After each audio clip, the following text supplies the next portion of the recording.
Hi guys, very good evening. I think थोड़ी सी energy down होगी अब तक बैठे बैठे. So let's cheer up the mood, huh? So let's start with this conversation. And here we have some beautiful minds, and for them I'll just say a quote, right? So it's someone told to me once. Great ideas come from great people, and I truly believe that we have some great minds right here. And let's give us them the chance to introduce themselves. So at first we have Darsh ma'am. Hi, this is Architect Darsh. Yeah, and then we have I am architect Naveed from Bathinda. Hi, I am Arcade Naveen Bansal from Barnala. Hi, I am Rahul Bharaj from Shri Muxar Sahib. I am Neeraj Mittal, Tapa Mandi. So yeah, coming back to me, I am architect Ritesh Jaggi from Studio JMC, and today we have this panel where we are bringing a very unique topic to the stage, to this market of this Malwa belt, where we often feel that there is a major challenge and a number of challenges rather when you come to designing in tier 2 cities of this belt, right? So today we have this discussion where we'll be talking about what sort of challenges the architects face and the challenges that the client mentality also faces, because the client also deserve a sort of luxury mindset, but at the time there is always a twist that people often relate luxury to money. So we should always, sort of think about it that luxury can be economical as well. So today we'll have a couple of questions regarding this conversation. The first one in the line would be, again opening with Darsh ma'am. How do you think people in small town hesitate, or why do they hesitate hiring an architect at first?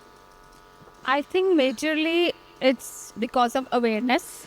Okay. Awareness is the basic step which we need to create, our design fraternity needs to create. Why do we need architects? Why do we hire it? It's not just for the elevations or the makeup of the house. They should know it's for the floor planning, how similar plots can be designed differently. Yeah. What do you have to say about it, sir? मुझे लगता है कि लोग ऐसा अभी काफ़ी लोगों की मेंटालिटी चेंज हो गई है कि लोग ऐसा नहीं है कि लोग आर्किटेक्ट हायर नहीं करना चाहते. लोग आर्किटेक्ट हायर करना चाहते हैं एक्चुअली. बहुत तो थोड़ा सा ऑल्ट शूट हो गया मेरे हिसाब से. अभी उसमें है कि प्राइसिंग वॉर है कि हाँ, कोई अगला कहता है कि हमें कोई थोड़े पैसों में मतलब आर्किटेक्ट्स मिल जाए. इस तरह की वॉर्स तो चल रही हैं, लेकिन अभी बहुत कम हाउसेज इस तरह से हैं जो पहले बन रहे थे कि मिस्त्री बना रहा है, कॉन्ट्रैक्टर ने खुद ही बना दिया. उस तरह की चीज़ें काफ़ी चेंज हो चुकी हैं. क्या आपको ऐसा भी लगता है कि लोग इस बात को कंपेयर करते हैं कि life cycle cost versus the initiation cost का डिफरेंस क्लाइंट नहीं समझ पाते कि आर्किटेक्ट कहीं ना कहीं initially ask them to spend more, but maybe उससे हीट लोड्स कम हो जाएं, लाइफ साइकिल कॉस्ट कम हो जाए. बिल्कुल इस तरह से टोटली ये चीज़ तो है ही है कि मतलब लोगों को लगता है कि आर्किटेक्ट ने इतने पैसे लिए हैं, वो किस चीज़ के ले रहा है, इसकी कोई ज़रूरत है भी या नहीं है. मतलब इतने पैसे आर्किटेक्ट्स को दे के मेरा कोई फ़ायदा होएगा नहीं होएगा. टेक्निकली तो उसका होता ही है फ़ायदा. जो अब आर्किटेक्ट हायर करता है उसकी प्रॉपर सिस्टमेटिक कोई भी काम होएगा तो उसमें उसका फ़ायदा ही फ़ायदा है. जनरली कोई प्रोजेक्ट चल रहा है, बाद में उसकी दीवारें तोड़ रहे हैं, उसका सिस्टम ख़राब हो रहा है, विंडो सही नहीं बैठ रही, वायर्स गलत हो गई, तो वो अगर वो पहले कोई सिस्टमेटिक काम होएगा तो उसका ऑब्वियसली फ़ायदा होएगा बंदे को. तो वो लोग also काफ़ी think that in a low budget we can also pitch something which is good for the city, something vernacular, something sustainable. क्या ऐसी अवेयरनेस आ गई है इन सिटीज़ में, और is this wave yet to start in these cities? जो vernacular architecture है ना, basically मुझे ऐसा लगता है कि जो आर्किटेक्चर लोग मतलब कहीं पे भी सिटीज़ में हो रहा है तो वो कॉपी हो रहा है हमेशा. अगर क्लाइंट के थॉट में आएगा कुछ वर्नाकुलर का, अगर आसपास होगा तो उसी से देख के आएगा. आर्किटेक्ट्स के दिमाग में भी तभी आएगा जो आसपास से कुछ होगा. जैसे इस तरह की मीटिंग्स हो रही हैं, उसमें हम डिस्कशन करेंगे तो हमारे दिमाग में बैठेगा कि वर्नाकुलर होना चाहिए. कुछ देखेंगे, कुछ प्रोजेक्ट्स होंगे. जैसे सर अभी आज वहाँ से आ रहे हैं तो हमें कुछ आज वर्नाकुलर के बारे में बताएंगे. तो इस तरह की सिटी में कुछ चीज़ें होंगी. जैसे हम लोग पहले अहमदाबाद में काम करते थे तो वहाँ पे काफ़ी कुछ था कि हम सोचते थे कि हम इस तरह से बनाएंगे.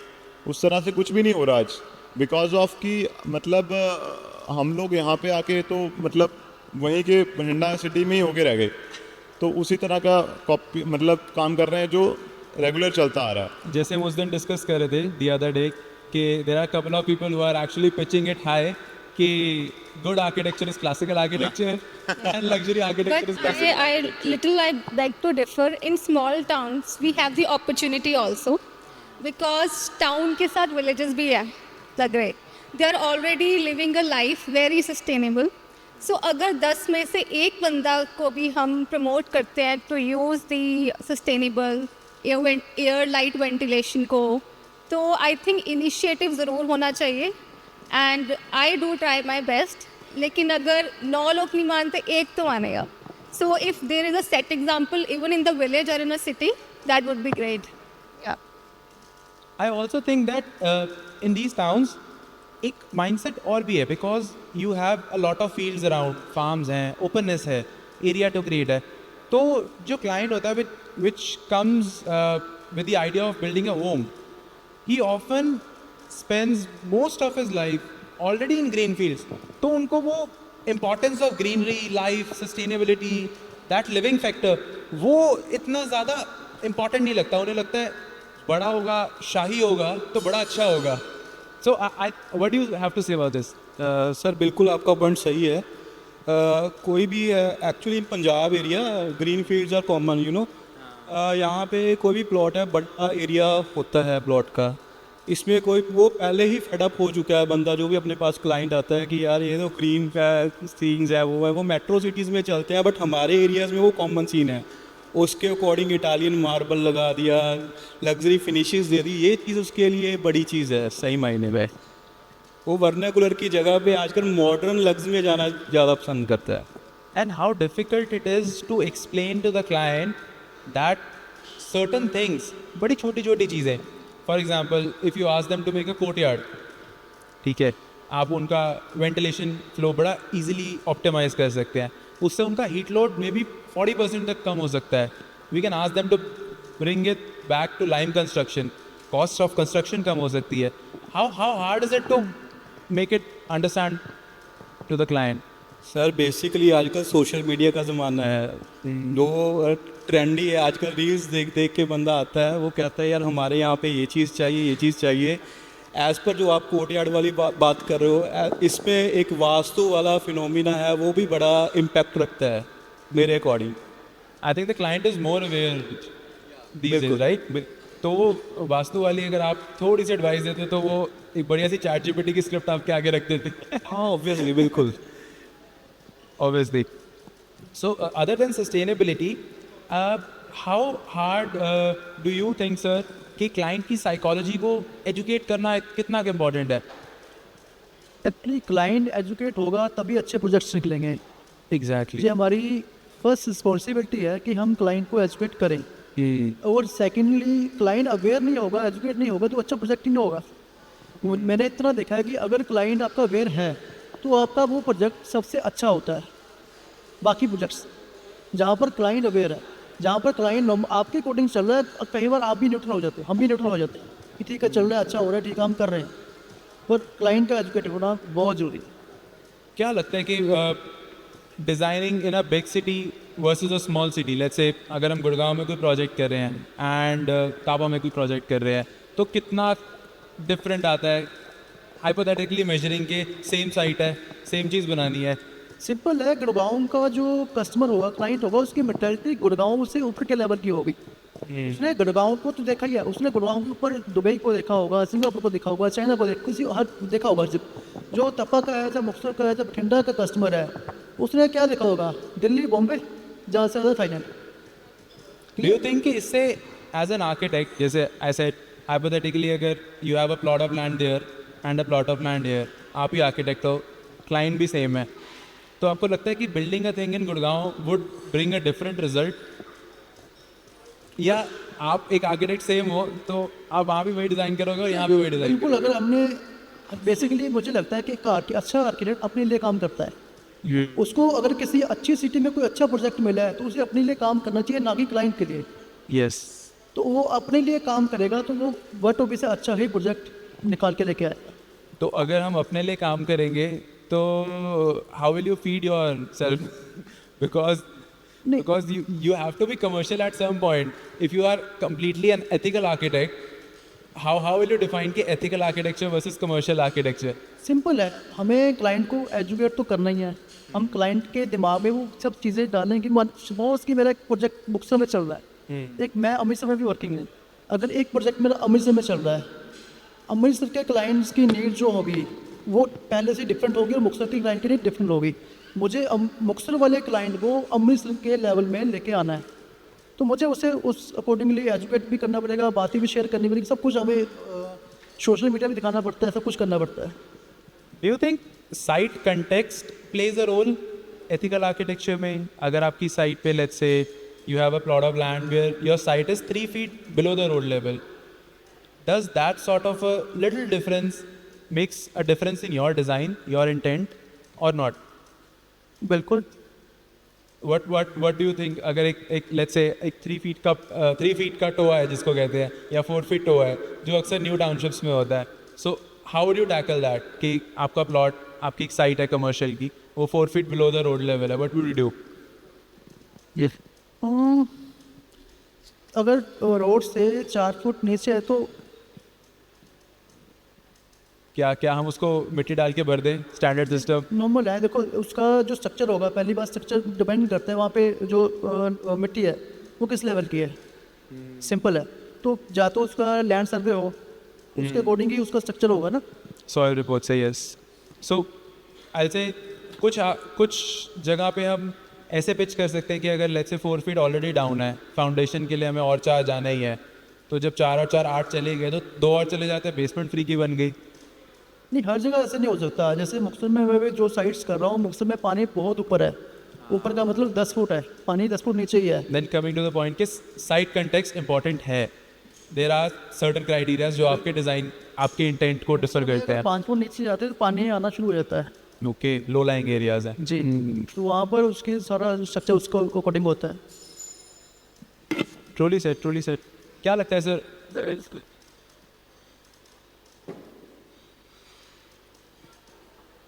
क्या लगता है सर, क्लासिकल आर्किटेक्चर आप कैसे डिफाइन करते हैं क्लासिकल आर्किटेक्चर को?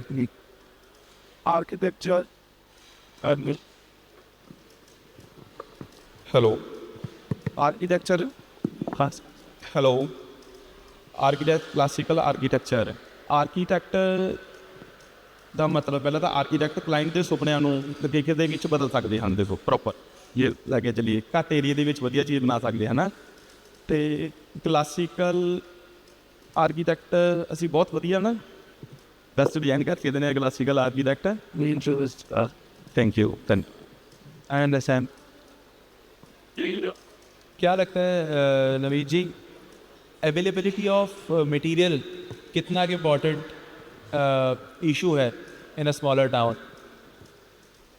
जैसे I was discussing with someone the other day, he said कि अगर आप यहाँ से देखें तो गंगानगर से next bigger town is Jaipur, अब कोई सोर्सिंग ही नहीं है। So someone from Bikaner wants to source something, तो क्या वो जयपुर तक जाएगा, या यू थिंक हम क्लाइंट को मोल्ड कर सकते हैं? मटीरियल अवेलेबिलिटी उतना बड़ा इशू नहीं है मेरे हिसाब से, क्योंकि हम लोग अभी चाइना से मटीरियल लेके आ रहे हैं, बॉम्बे से मटीरियल लेके आ रहे हैं, दिल्ली से 3 मटीरियल आ रहा है, तो मटीरियल अवेलेबिलिटी इशू नहीं है। तो क्लाइंट का माइंडसेट इज समवेयर एक्सेप्टेड कि एक बड़ी जगह पे जाके you can source a number of things, शायद इकोनॉमिकल भी मिल जाए। हाँ, तो उसमें 2 चीज़ें जो मुझे लगता है कि हैं, एक तो है कि जो आपको लेबर नहीं मिल रही है यहाँ पे, तो या फिर जो आपको मतलब एक हमें अवेयरनेस की थोड़ी सी कमी आ जाती है कि जैसे कोई बंदा दिल्ली में है, उसको दिल्ली से मटेरियल परचेज़ करना है, तो वो मतलब रूटीन में दिल्ली में गेड़े मतलब उसकी राउंडिंग रहती है कि कौन सा सस्ता है, कोई सर्कल होता है अच्छा। तो जैसे मैं बठिंडा में कोई काम करना है तो मुझे कोई लेबर चाहिए, लेबर कॉन्ट्रैक्टर चाहिए, तो मुझे अगर लुधियाना से हायर करना है तो मुझे पहले तो पता नहीं लगेगा कि वो वहाँ पे कौन सा कॉन्ट्रैक्टर अच्छा है, कौन सा नहीं है। तो मतलब एक मटेरियल की शायद उतनी दिक्कत नहीं आती, लेकिन लेबर की ज़्यादा दिक्कत आती है, स्किल्ड लेबर की ज़्यादा दिक्कत आती है, जनरल लेबर की नहीं। तो क्या स्किल्ड लेबर की अवेलेबिलिटी इन एरियाज़ में ज़्यादा नहीं होनी चाहिए, कंसिडरिंग कि पंजाबी मिस्त्री बहुत ज़्यादा अच्छे थे एक टाइम पे, इन एरियाज़ में बहुत डेंस हैं वो? नहीं, इस तरह से है नहीं, वैसे टेक्निकली तो होना चाहिए, क्योंकि कभी देखो पंजाबी मिस्त्री अच्छा काम कर रहे हैं, लेकिन जो आजकल फाइन डिटेलिंग होगी, जैसे MS का काम हो रहा है, कोई गोल्डन प्लेटिंग काम हो रहा है, उस तरह की मटेरियल अवेलेबिलिटी नहीं है। जैसे हमने को क्लासिकल में कोई मोल्डिंग बनानी है, उस तरह से हमें लेबर मिल जाएगी यहाँ पे। कोई और डिटेलिंग करनी है, कोई RCC में डिटेलिंग करनी है, ब्रिकवर्क में डिटेलिंग करनी है, उसकी लेबर भी मिल जाती है। So is it just the labor that's an issue, और कंपनीज का लोकली अवेयर होना भी ज़्यादा प्रॉब्लमेटिक सिचुएशन है? जैसे you can't have, I think कि एक बड़ी शिंडलर को बोलेंगे छोटे टाउन में लिफ्ट लगा दो, तो वो बोलेंगे हमारे दिल्ली डिपो से आएगी। So is that sort of problem also challenge, और is it manageable? Actually that problems are not, इस तरह की प्रॉब्लम बहुत ज़्यादा इरिटेट नहीं करती, क्योंकि हमारा उतना कोई मतलब रिक्वायरमेंट भी नहीं होती कि हमें जो रिक्वायरमेंट के अकॉर्डिंग है वो चीज़ें हमें मिल जाती हैं। मतलब तो बहुत एक्स्ट्राऑर्डिनरी चीज़ है, उसके लिए होता है कि आपको बाहर जाना पड़ेगा। बठिंडा टाउन में मटेरियल की अवेलेबिलिटी की उतनी बड़ी समस्या नहीं है वैसे। तो अगर लेबर मिल जाए, मटेरियल मिल जाए, सो नेक्स्ट उसकी कोऑर्डिनेशन के लिए what do you only rely on contractors, या आपको लगता है कि आप PMCs भी हायर कर सकते हैं? देखो PMC का ऐसे है कि बठिंडा में अभी तो PMCs बहुत कम है, मतलब PMC कंसेप्ट बठिंडा में नहीं है। और यहाँ पे कोई बड़े प्रोजेक्ट्स के लिए तो चाहे कोई PMC हो भी, लेकिन छोटे प्रोजेक्ट्स के लिए तो नहीं है। जैसे इज इट वायबल? क्या PMCs अभी वाइबल भी नहीं है, अभी वाइबल भी नहीं नहीं है? नहीं है क्या वाइबल। बड़े टाउन्स में you think PMC is a good option, और वहाँ पे भी is it just paper work? वो आप ज़्यादा अच्छा बता सकते हो कि PMC वो बड़े शहरों में कैसे है। हम तो बठिंडा में रह रहे हैं तो हमें नहीं पता कि morely because things are getting commercialized. So skilled labor, अगर earlier एक राज मिस्त्री जिसको बोलते थे वो ट्रेन करता था for years, we used to rely on that. Brick to brick bond was perfection. Now उसके अंडर 1 साल 2 साल सीखने के बाद they want money. Patience is less, skilled labor is less. They are shifting to urban cities. They are making their own teams. तो अगर एक ही बंदा या 2 बंदे मेन हैं तो their demand is also more and skilled labour is less. But अगर हम 1-2 बंदों के साथ भी अच्छे से ट्रेन करके उनको ट्रेन कर रहे हैं, साथ काम कर रहे हैं, तो वो चीज़ धीरे धीरे सॉर्ट होगी। But this problem is everywhere, not in the small towns, even in the urban cities. Very well said. और एक चीज़ मुझे और भी लग रही है कि जैसे आपका कोई बड़े शहरों में मतलब जो पेइंग कैपेसिटी है तो वो काफ़ी अच्छी है। मतलब जैसे हम एक सर्कुलर स्टेयरकेस बना रहे थे, तो लुधियाना से कोई टीम आ रही थी, ही इज आस्किंग कि उसको 3 लाख रुपया मतलब ओनली लेबर चाहिए। ओके। तो मतलब शायद लुधियाना में पेइंग कैपेसिटी हो, वहाँ पे रेगुलर वहाँ पे उनके पास कस्टमर भी हो, तो इस तरह से काफ़ी सारी चीज़ें हैं। जैसे कि आपको बाहर बड़े शहरों में पेइंग कैपेसिटीज अच्छी हैं जो बठिंडा वैसे सिटी में नहीं मिलती हैं आपको। तो उस तरह के आपको वाइंडर्स हो गए, उस तरह की चीज़ें होगी। फिर आपको उन चीज़ों जो वाइंडर्स होते हैं आपको लोकली पता होता है कि ये वाइंडर अच्छा है। जैसे बठिंडा मुझे सिंगल वाइंडर पता है अच्छा है, जो वाइंडर अच्छा है वो कहीं जाता ही नहीं है, वो उसके पास घर पे काम आ रहा है। जो बाहर जा रहा है वो अच्छा नहीं है, तो हमारे पास तो वही आ रहा है जो चल के आ रहा है लुधियाना से। जो लुधियाना में वाइंडर अच्छा है वो यहाँ पे आता ही नहीं है, वो कह रहा है मेरे पास तो पहले ही नहीं संभल रहा। तो हमारे पास कहीं ना कहीं वाइंडर अच्छे नहीं आते, मतलब जो वाइंडर अच्छे हैं वो वही रह जाते हैं। ये प्रॉब्लम है बड़ी। एज ही सेड कि जिनकी पेइंग कैपेसिटी है they can hire people, but मुझे लगता है कि जैसे कोई आया उससे साथ वाले भी सीख लें जो लोकल हैं तो और बेटर होगा। बिकॉज अगर सपोज मैं कहीं ब्रिक जाली कर रही हूँ, यहाँ पे अगर कॉन्फिडेंस नहीं है तो मैं कहीं और स्टेट से हायर कर रही हूँ। अब उसकी ट्रांसपोर्टेशन, रहना सहना जो पे कर सकता है वो कर सकता है, बट साथ का जो मिस्त्री लोकल है अगर उसमें वो जज्बा होगा सीखने का तो हम और प्रमोट कर सकते हैं। एंड मेनली जो ऑटोमेशन है, लाइटिंग है, German aluminium, all this coming, HVAC आ रहा है। So people, limited scale of clients already they are hiring, मतलब आ गया है सिटीज़ में भी, बट वो निश इज लेस। सो फिर माइंड में मेंटेनेंस भी आ जाती है। तो but every kind of scale is different. And also coming to your previous question regarding the side difference and awareness, I have done project in a remote area in Rajasthan. Depend करता है client to client. अगर हम awareness दे रहे हैं उनको, they are youtubing it, even their parents were youtubing it, and at the end of the project जो architecture vocabulary हम बोल रहे थे उनके पेरेंट्स ने शुरू कर दी बोल। मतलब डिप्लोमा इन आर्किटेक्चर उनके पास भी आ गया। That is like a little achievement. तो मतलब प्रोज एंड कॉन्स है सोशल मीडिया के, बट अगर मैं कोई यूज़ कर रही हूँ word sun orientation, south west and all of that, their son use to teach their parents, and वो हिंदी और पंजाबी नहीं समझते थे, वो बागड़ी वहाँ की समझते थे. So so it's a very nice things. तो ये बट ये है कि एक भी चीज़ अगर आप कर रहे हो, कल को गांव में किसी और का घर बनेगा तो वो उनको पता होगा कैसे बोलना है. And also I give you one example. एक बार हम तलवंडी साहबों के पास से घर कर रहे थे. आई गॉट अ कॉल, कहते कि आपको आना पड़ेगा साइट पे, साइट का काम रुक गया है. And I got scared. तो वो उन्होंने उस गांव ने, एक छोटा सा गांव था, उन्होंने कभी देखा ही नहीं था कॉलम और frame structure. They were like कि घर कैसे बन गया विदाउट फाउंडेशन, ब्रिक फाउंडेशन, कि फ्रेम और पिलर्स बन रहे हैं, ऐसा कैसे होगा. आई वेंट देयर, मैंने एक्सप्लेन किया, कोई 40 लोग खड़े थे, ठीक है, और उनका जो मेन सरपंच था उसको एक्सप्लेन किया, और then they like okay done, चलो. तो ऐसे चैलेंजेस भी आते हैं, बट यही है कि हमें एक बिगर विजन देखनी चाहिए कि बेबी स्टेप्स लें. सिमिलर क्लाइंट्स इवन चंडीगढ़ टेली ऑल्सो वर्किंग. हर टाइप का क्लाइंट होता है. कुछ लोग अपने आप को ज़्यादा इंटेलिजेंट भी बताते हैं, but then you have to pause it that you are professional. आपको हायर एक रीज़न की वजह से किया है. Delete your Pinterest, delete your YouTube. So that also you have to do. या and as he said classical के बारे में, classical is a luxury. Very sad but it's true कि यंगस्टर्स जो अपने पेरेंट्स को या वो प्रमोट कर रहे हैं कि रॉयल लाइफ तो हमें चाहिए और that equals to classical, that is a very sad reality. I pitched Kota stone somewhere because I work in Bangalore also. तो ब्रिक ऑल्सो उनको लगता है शायद गवर्नमेंट बिल्डिंग्स नहीं होगा. वेरी बहुत better सैड, result आएगा. Very sad, but we are trying that small niche whatever we can. या As a part of the fraternity, we should actually. we should. हाँ, एक भी घर को आप करोगे, स्टोन लगाओगे, कोटा स्टोन लगाओगे, इटालियन नहीं लगाओगे, आपको टेम्परेचर का डिफरेंस पता लगेगा, बॉन्ड्स का फ़र्क लगेगा. तो जब कोई उस घर में जाएगा तो अपने आप समझ में आए. बट वो क्लाइंट होना इज़ इम्पॉर्टेंट. तो एटलीस्ट छोटा हो बड़ा हो, एक बार ज़रूर पिच करना चाहिए. या नाइस. आपको क्या लगता है कि यहाँ पे जो एग्रीकल्चर साइकिल होती है, does that affect the speed of work? 100% sir. कि क्लाइंट शुरू तो कर लेता है, फिर एक छत डाल लेते हैं, अगले साल डालेंगे, फिर अगली फसल पर डालेंगे. बेसिकली थिंग इज़ क्या है, हमारी स्टेट ही बेसिकली एग्रीकल्चर स्टेट है. सारी इकोनॉमी इसी पे डिपेंड करती है.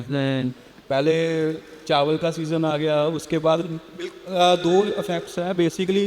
पेमेंट्स का, इकोनॉमी का इफेक्ट भी आ जाता है, लेबर का इफेक्ट भी आ जाता है. दोनों इफेक्ट्स कंसिडरेबल हैं. चावल का सीज़न आ गया तो लेबर नहीं मिलेगी, उसके बाद साइकिल नहीं घूमेगा. कोई भी जिम्मेदार पर्सन है या कोई भी कम्युनिटी का पर्सन है, सारी सर्कल ही एग्रीकल्चर लैंड से गुजरा है. पेमेंट आएगी तभी बंदा इम्प्लीमेंट कर सकता है, फुल साइकिल घूमेगी. True, very true. What do you think about the innovations that are coming to the city? जैसे अब structural innovations बहुत आ गई है, जैसे मैम rightly said कि न्यू मटेरियल्स आ रहे हैं, जर्मन मटेरियल्स आ रहे हैं, न्यू वेंडर्स आ रहे हैं चीज़ों के. तो कुछ इनोवेशन इन टेक्निक्स भी हो रही हैं. Are they reaching these cities और not? Me very I can say, क्योंकि मान के चलिए जो छोटे शहरों में लेबर है ना, वो टेक्निकली उसी जगह तक है कि हमें ज़्यादा एफर्ट ना लगाना, पैसे बनते रहे. 10% लेबर है जो मतलब एफिशिएंटली करती है. जैसे if I point out, we have now machines which can spray plaster rather than doing plaster. We have techniques where we do not use bricks in foundation. Piles पे सारी buildings खड़ी हो सकती हैं. We have techniques where salab and termite can be omitted from the building forever for like 100 years. Are they reaching? कोई ऐसा बंदा है जो कर रहा है? सर दिस कैन बी ना just on the scale of the project. You know, मान लीजिए 200, 300, 400 गज का घर बना रहे हो आप. I think they are really very costly for them. अगर आपके प्रोजेक्ट का स्केल बड़ा है, 20,000, 40,000, 50,000 स्क्वायर फीट का कोई प्रोजेक्ट आ रहा है आपके शहर में, तो ये टेक्निक्स फिजिबल भी है. आई थिंक उसके लिए वेंडर भी मतलब हैप्पीली वर्क करेगा एंड लेबर भी इजीली अप्रोच करेंगे उसको. So if I summarize, the mindset here is कि न्यू टेक्निक महंगी है, ऑब्वियसली, बिल्कुल. बट ऐसा है नहीं. It is all inexpensive. Sir we are professionals ना, we know. But vendors and you know contractors they are stick to that mindset कि यार जैसे आपने सबसे पहले पूछा कि आर्किटेक्ट हायर करने का मतलब 10 साल पहले आप किसी से बात करोगे 10 साल 2013-14 में एक लोकल मेंटालिटी होती थी यार आर्किटेक्ट हायर करेंगे ना तो यार पैसे बहुत खर्चवा देगा, मैं आर्किटेक्ट महंगा काम कराएगा। वो मेंटालिटी से अभी उठ के उभर के आए हैं हम छोटे शहर, अभी मान लीजिए बरना, बठिंडा, पटियाला। अभी क्या है, जैसे अभी बात हो रही थी मटेरियल वेंडर्स की, मटेरियल वेंडर अभी चाइना जा रहे हैं, दिल्ली जा रहे हैं, कोई ख़ास बात नहीं है। 10 साल पहले और अब का बहुत फ़र्क है इस चीज़ों पर। Do you also think that there is a lack of awareness in the norms? यहाँ पे उतनी strictness नहीं है for adhering the norms और implementation of norms. Sir depend करता है on the locality, you know, on city. ज़्यादा strictness नहीं है, बट कई जैसे ट्रस्ट वाली साइट्स आ गई या पुड्डा की डेवलपमेंट एरियाज़ आ गए, वहाँ पे है। Okay. क्यों कई बार जो लोकल ओल्ड एरियाज़ आ गए सिटी के, वहाँ पे ओल्ड है बट डिस्ट्रॉय भी हो रहे हैं नॉर्म्स अच्छे तरीके से। So people are not very much मतलब in their mindset strict कि यार setback छोड़ना है तो छोड़ना ही हो, कहते हैं कवर कर दो। जो न्यू कॉलोनीज हैं या न्यू प्रोजेक्ट्स डेवलप हो रहे हैं अभी लोकलाइज, वहाँ पे है स्ट्रिक्टनेस। क्लाइंट भी नहीं चाहता कि मेरी बिल्डिंग की कोई सिमेट्री ख़राब हो या कॉलोनीज में कोई इशू हो। जो पुराने प्रोजेक्ट हैं वहाँ पे हौच पौच तो ऑलरेडी हो चुका है, ज़्यादा स्ट्रिक्टनेस नहीं तो है। वही माइंडसेट है कि चंडीगढ़ जाके अपने आप स्पीड सबकी 60 या, हो जाती बिल्कुल, है, बिल्कुल। बाहर आते ही 90 हो जाती है। बिल्कुल, जैसे चंडीगढ़ में जाके सीट बेल्ट पहन लेते हैं हम, यहाँ पे आके ड्रॉप कर देते हैं, वही सीन है। ठीक है। जो सेटबैक की गाइडलाइंस है ना, वो तो जहाँ पे गवर्नमेंट स्ट्रिक्ट है वहाँ पे हो रही हैं और कहीं पे भी नहीं हो रही टेक्निकली। जो ए वाला रीजन है हमारा बठिंडा रीजन हो गया, जितनी सेटबैक्स की गाइडलाइंस है, अगर गवर्नमेंट स्ट्रिक्ट है, कॉलोनी स्ट्रिक्ट है, तो वहाँ पे हो रही हैं। जो कॉलोनी स्ट्रिक्ट है वो हो रही हैं, अगर अदरवाइज कहीं पे भी कुछ नहीं होता। एंड कितना पॉपुलर है यहाँ पे to know the specification of the product that you using. For example people are saying के स्टील लगा लेते हैं, ठीक है, बढ़िया स्टील लगा लेते हैं। अब what is the definition of बढ़िया? Are they aware that there is something FE 500, 550, या बस जिंदल बढ़िया बढ़िया लगा दो? Sir they are aware only on brands, you know. Grading के बारे में आई थिंक नियरली 20-30% लोगों को ज़्यादा पता होगा। जैसे मान लीजिए कोई कंक्रीटिंग ही है, अब RMC का ट्रेंड आ रहा है पिछले 5-10 साल से।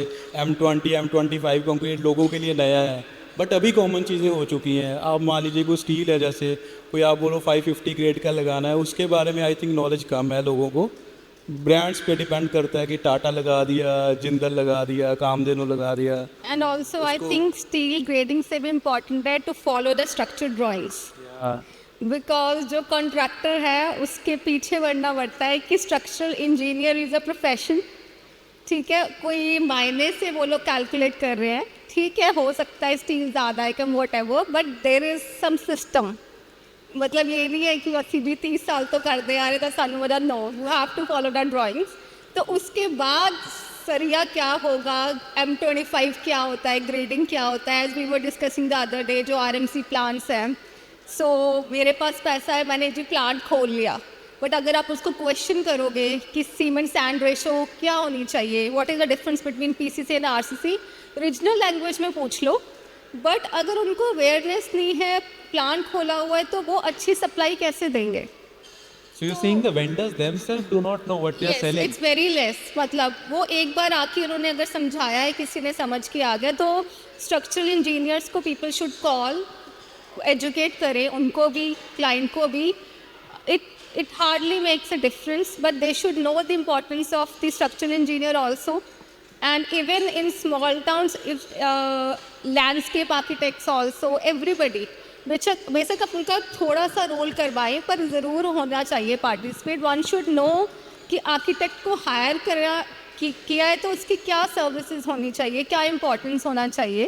And there are lot of layers in that, but ਜ਼ਰੂਰੀ ਹੈ ਇਹ ਚੀਜ਼, यहाँ से स्टार्ट होनी। ਸਟਰਕਚਰ ਦੇ ਬਾਰੇ ਜਿਸ ਤਰ੍ਹਾਂ ਮੈਨੂੰ ਦੱਸ ਰਿਹਾ, ਸਟਰਕਚਰ ਦੇ ਵਿੱਚ ਇੱਦਾਂ ਹੁੰਦੀ ਆ, ਸਾਡੇ ਕੋਲ ਕਲਾਇੰਟ ਵੀ ਹੁੰਦੇ ਆ, ਤਾਂ ਕੁਝ ਕਲਾਇੰਟ ਇੱਦਾਂ ਦੇ ਹੁੰਦੇ ਜਿਵੇਂ ਕਿ ਇਸ ਤਰ੍ਹਾਂ ਐਵਰੇਜ ਕੱਢਣ ਲੱਗ ਜਾਂਦੇ ਆ 100 ਸਕੁਅਰ ਫੁੱਟ ਦੇ ਵਿੱਚ। ਅਗਲਾ ਕਹਿੰਦਾ ਕਿੰਨਾ ਸਰੀਆ ਪਏਗਾ, ਇਸ ਤਰ੍ਹਾਂ ਬੋਲਿਆ ਸਟਰਕਚਰ ਨਹੀਂ ਦੇਖਦੇ, 70 ਕਿਲੋ ਦੀ ਰੇਸ਼ੋ ਆਏਗੀ, ਟਾੜਾ ਲੈ ਕੇ ਰਿਹਾ ਇੱਦਾਂ ਦੀ ਰੇਸ਼ੋ ਆਏਗੀ, ਤਾਂ ਸਟਰਕਚਰ ਹੈਵੀ ਹੁੰਦੇ ਆ, ਰੇਸ਼ੋ ਇੱਦਾਂ ਦੀ ਹਾਂਜੀ ਹਾਂਜੀ ਹਾਂਜੀ, ਹਾਂ ਇੱਦਾਂ ਕਰ ਦੋ। बिल्कुल ठीक है। आपको क्या लगता है कि when you look at places again in this belt, how do as an architect, as an ethical architect, you define luxury? Basically luxury, मुझे लगता है जो अच्छा क्लाइंट है ना, जो लग्जरी, जिसके माइंड में लग्जरी चल रही है, यहाँ पे दो तरह का क्लाइंट है। एक तो जो वही पहले वाली बात, जो गांव से उठ के आया है, उसको बेसिकली वो बच्चा है, उसके पास जो चीज़ नहीं है उसे वो चाहिए, जिसके उसके पास वो वहाँ पे नहीं था, अभी उसको वो चाहिए। जो पिंटरेस्ट देख रहा है या फिर इंस्टाग्राम देख रहा है, वैसे घर उसको चाहिए। जो कस्टमर अवेयर है उसको इको फ्रेंडली हाउस चाहिए, उसके लिए लग्जरी वो है। फ्रेश एयर आती हो, प्रॉपर सनलाइट आती हो, प्रॉपर जो मटेरियल यूज़ हो रहे हैं वो इको फ्रेंडली यूज़ हो रहे हैं। दो तरह के कस्टमर हैं, दोनों के लिए वो डेफिनेशन अलग अलग है। Very true. सैडली थार और फॉर्च्यूनर पंजाब ने महंगी कराई है बिकॉज ऑफ ब्रांड। तो शो ऑफ कल्चर सैडली है कि उस फ्रेंड ने वैसा घर बनाया है, तो शायद दैट लग्जरी वी नीड जब वो हमारे घर आ, that is a sad reality.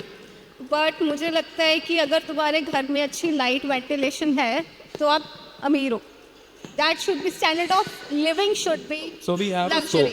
अगर हम Yes. 10 अच्छे घर पंजाब में बढ़िया बंदों के I mean, बना दें, standard of living should which is be not luxury. classical again, तो शायद एक वेव शुरू हो जाए नेक्स्ट 5 years और सब लोग मॉडर्न पे आ We जाए। are not saying कि classic is bad, but the thing is कि वो definitions कहाँ से आ रही है। मतलब स्टैंडर्ड ऑफ लिविंग को आप मेकअप करके, मेकओवर करके, फॉल सीलिंग्स हैवी करके सिर्फ वो नहीं होता। लुक अचीव करना चाहता है कोई personally, it's subjective choice, but what are you doing in the planning, that is also जैसे वेरी एक रिसेंट एग्जांपल ही लें, most of us would have seen Dhurandhar 2। अब उसमें एक बड़ा अच्छा घर बनाया है, Yeah, बड़ा अमृतसर, लग्जरी है, yes. सारी दुनिया में शोर मच गया है, right? So it's one of our friends from the fraternity, right? Yeah. But अब उन्होंने लग्जरी की डेफिनेशन ही बदल दी है। इट्स ऑल मिनिमल, उस घर में कुछ है ही नहीं। So I think there is a way which has initiated, and somewhere 5 years, 10 years down the line, there is hope. it will be. हर तरह का क्लाइंट है, ऐसा नहीं है कि नहीं है, बट ये कि you have to fight for it. You हर क्लाइंट आपका क्लाइंट नहीं हो सकता, yes, हर क्लाइंट नहीं हो that's- सकता। तो जो आपका क्लाइंट है वो आप उसके साथ काम करो, अदरवाइज जो वैसा काम करना चाहता है आप उसको रिकमेंड कर दो। So in a small town you should always collaborate, and awareness तो is must. And how important do you think is this education of telling a client to upgrade their lifestyle? Because for someone who's building a new thing, a new shop, a new home, उनके लिए सब कुछ acceptable है more or less. But for someone who's living in a thing, let's say आपने कोई project करा है 5 साल पहले, 10 साल पहले, अब आप उनसे वैसे ही ऑफ एंड ऑन कभी मिलते हैं, नहीं उसे यार सर ये पुराना हो गया है। So how well is that taken? लगता है किसी को कि ठीक है यार ये अच्छी एडवाइस दे रहा है, या उनको लगता है यार ये फिर मीटर घुमाने आ गया है? एक्चुअली मुझे बताऊँ क्या लगता है, एक्चुअली जैसे अभी हम रिसेंटली जो भी प्रोजेक्ट कर रहे हैं उनमें हमारा रहता है कि हम पीओपीज़ में बिल्कुल प्लेन्स में प्ले करें, बिल्कुल प्लेन पीओपी वगैरह प्ले करें। क्लाइंट बोलता है यार आपने कुछ किया ही नहीं। अगर उसे समझाएंगे फ्यूचर इसी का है, एवरग्रीन है, बहुत अच्छी लगती है, इसकी हम लाइटिंग से प्ले करेंगे, उसको वो बातें समझ नहीं आती। नहीं यार इसने कुछ किया नहीं, इसके पैसे पता नहीं किस चीज़ के ले रहा है, मजा नहीं आया। मज़ा नहीं है, इसने कुछ किया ही नहीं। नहीं हमें कुछ पैसे- करके दो। पैसे लगने दिखने चाहिए, सैड। बेसिकली उनके माइंड में जो मेंटालिटी बनी हुई है, अगर हमने आर्केड को पे कर रहे हैं तो इससे हमने बहुत डिज़ाइन लेने हैं, या हमने इसे डिज़ाइनिंग भर भर के लेनी है। उन्हें समझाते हैं कि डिज़ाइनिंग ही सब कुछ नहीं है, सिंपल सोबर चीज़ें ही अच्छी आजकल चल रही हैं। उनको वो लेट समझ आता है, जब उनको कोई अपने प्रोजेक्ट्स दिखाओ, लाइवली दिखाओ जा करके, फिर समझ आता है। अदरवाइज़ वो उनको मोल्डिंग चाहिए, उनको पट्टे चाहिए, उनको सर्कल चाहिए, उनको ट्रायंगल चाहिए, वो चीज़ें अभी भी उनके दिमाग में घूमती हैं। पहले बहुत बड़ी बड़ी विंडोज चाहिए होती है साउथ में, फिर जब लाला जी का बिल आता है 70 लाख रुपए महीने का, 7 लाख रुपए साल का। जैसे सर कह रहे थे कि अगर पैसे स्पेंड करने तो कंस्ट्रक्शन, हाई क्वालिटी कंस्ट्रक्शन में स्पेंड करो। If you really want to spend that, अच्छे प्रोडक्ट्स पे, पेंटिंग्स पे, लॉट ऑफ अदर थिंग्स, अच्छी लेबर को पे करो। अगर spend करना है, there are many layers to that. You can enhance build quality, you can Yes. enhance your lifestyle. Lifestyle. Livability standards बढ़ सकते हैं, अच्छी हवा आ सकती And है. even in small towns, we need to teach every field man to read drawings, to follow drawings, regional language में बोल के जैसे मर्जी. But yes, whatever bit we can do, we should do. Yeah. Yes. Ultimately, I'll conclude this by saying that many of us would agree that architecture is not just about building. It's not about creating a community, but it's more about building a lifestyle, building a routine for someone जिससे वो रोज cherish कर सकता है, रोज खुश भी हो सकता है, रोज परेशान भी हो सकता है, रोज आपको फोन भी कर सकता है कि यार की बना है. So I think it's a very, very, very fine line, and there's a very fine difference between what you do and what sort of implications it brings to the table. I think architecture must be user friendly, whether it's a residence, घर घर लगना चाहिए, hotel hotel लगना चाहिए, clinic लगना चाहिए. So yeah, that should be there. All right, we'll wrap this discussion, and I think we're already above the time. So it was nice talking to you all. Thank you. I hope this was a meaningful session for everyone attending.